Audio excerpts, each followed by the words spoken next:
আমরা সবাই জানি যে রসুনের উপকারিতা অনেক, কিন্তু রসুনের উপকারিতা তখনই মিলবে যখন এটা সঠিক পদ্ধতিতে ব্যবহার করা হবে। রসুনের সমস্ত উপকারিতা পাওয়া যায় অ্যালিসিনের জন্য। অ্যালিসিন হলো এমন একটা যৌগ যা শরীরে একাধিক উপকারিতা এনে দেবে, কিন্তু এই যৌগটি সহজেই তৈরি হয় না। রসুনের মধ্যে অ্যালিনেজ নামের এনজাইম এবং অ্যালিন নামের প্রোটিন মিলে অ্যালিসিন তৈরি হয়, কিন্তু এর জন্য অ্যালিনেজ ও অ্যালিনকে বায়ুর সংস্পর্শে আসতে হয়। এ কারণে গোটা রসুন রান্নায় মেশালে খুব বেশি উপকার পাওয়া যায় না।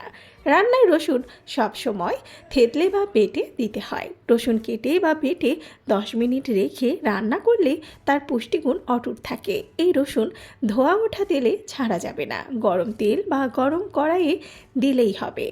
এতে রসুনের স্বাদ আর পুষ্টিগুণ বজায় থাকবে। কাঁচা রসুনও খাওয়া যায়, কাঁচা রসুন কুড়ে বা কুচিয়েও খাওয়া যায়। ঋতু পরিবর্তনের সময় রসুন খেলে সর্দি কাশির হাত থেকে রক্ষা পাওয়া যায়। উচ্চ কোলেস্টেরল এবং হৃদরোগের সমস্যাও কমে, এমনকি লিভারে জমে থাকা টক্সিন বের করতেও এটি সহায়ক।